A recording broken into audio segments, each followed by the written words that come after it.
It's your boy Judea, Black Shalom L'Chaim, purified drinking water. They got it. It's out there. Shouts out to the 12 tribes. I got it. It's right there.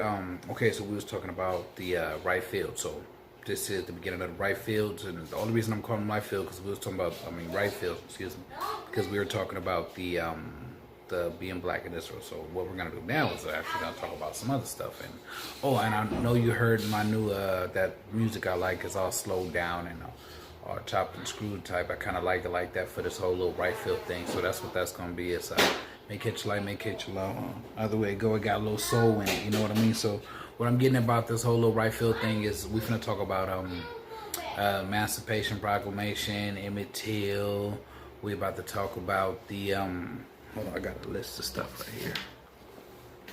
We about to talk about the black codes. We about to talk about the cold facts. We about to talk about 40 acres and a mule, poverty, special field order 15, objective 8, and all that stuff. We about to get into all of that with this right field thing. So that's what that is. And like I said, you gonna stand for Israel, you gotta stand for Palestine. If you gonna stand for Palestine, you gotta stand for Israel because we support the people and not the cause. And I hope today found you safer than yesterday did, and I hope tomorrow finds you safer than today and the day before. Like I said, we inside today because we got to be. So that's just what it is. So we're one of these right field things. So welcome to the right field. And hey, stop.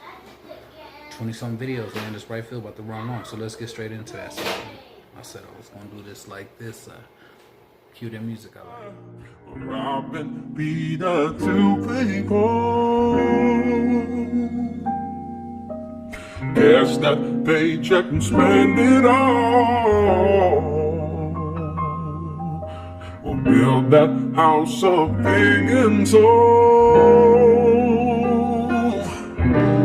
Robbing Peter to people. 40 acres and a mule is a kind of shorthand, the convergence between the government's policy and the true aspirations of freed people.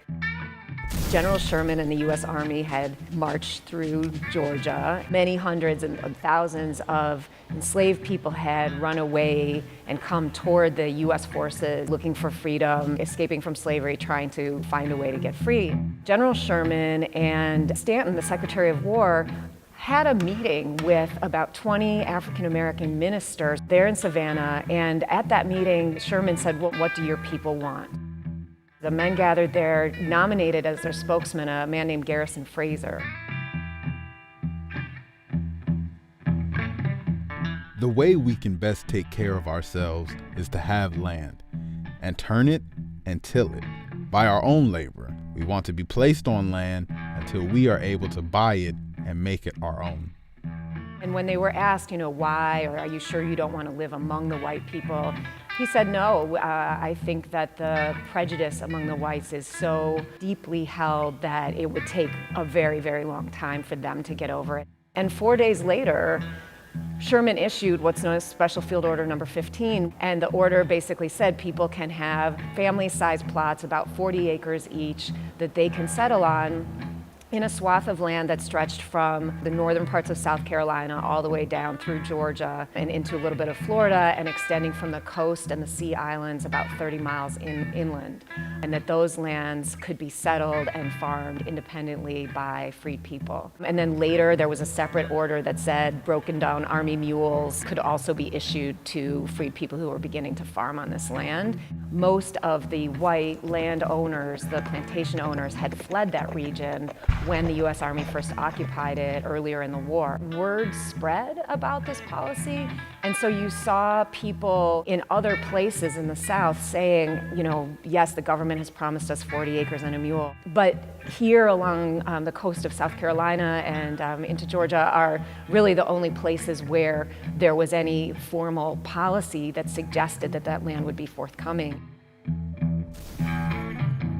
Over the course of summer of 1865 and fall of 1865, Johnson, as president, began pardoning the former Confederates, the white landowners, and allowing them to come back to the land and reclaim it.